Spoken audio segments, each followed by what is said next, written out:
السلام عليكم ورحمة الله. إن شاء الله اليوم راح نشرح فصل التكاثر. أول شيء نعرف تعريف التكاثر، هو قدرة الكائن الحي على إنتاج أفراد.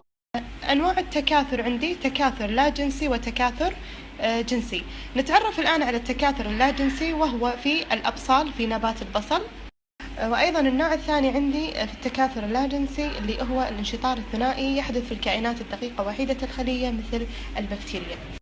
أيضا عندي الخميرة يتكاثر بطريقة لا جنسية اللي هو طريقة التبرعم، وهو أن يخرج نتوء صغير من الخلية. هذا عندي الخميرة، النتوء الصغير اللي يطلع من الخلية الأم اللي هي خلية الخميرة أسميه هذا البرعم أو التبرعم. الآن إلى التكاثر الجنسي، وهو في النبات وفي الحيوان. طبعا في الحيوان يحتاج إلى فردين مختلفين ذكر وأنثى، يكون من خليتين اللي هي خلية جنسية مشيج مذكر وخلية جنسية مشيج مؤنث، ولا بد أن يأتي من فردين ذكر وأنثى. لكل منهم يكون عنده جهاز تناسلي.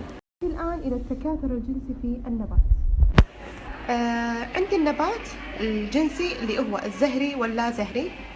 طبعا الزهري مثل زهرة النبات البتونيا، طبعا أعضاء التكاثر عندها السداء والمبيض.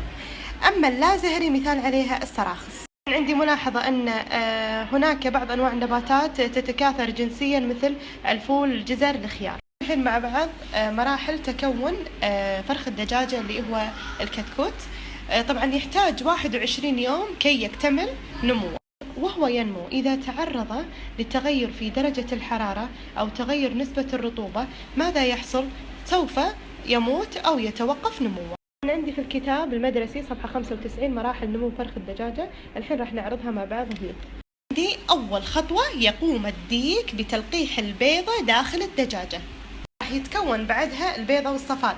بعد أسبوع راح نلاحظ أن يبدأ تكون الحبل السري للجنين.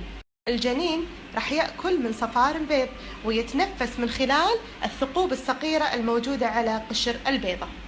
بعد ما يمر 21 يوم، اليوم 21 راح تبدأ تفقس.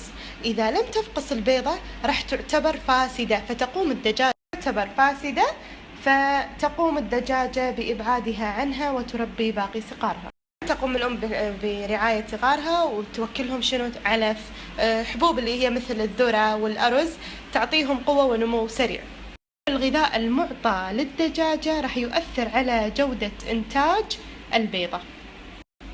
صفار البيض اللي لونه أصفر غامج أقول عنه بيض بلدي. صفار البيض اللي لونه أصفر فاتح أقول عنه بيض مزارع. لماذا بيض البلدي أصفر غامج؟ لأنه غني بالحديد.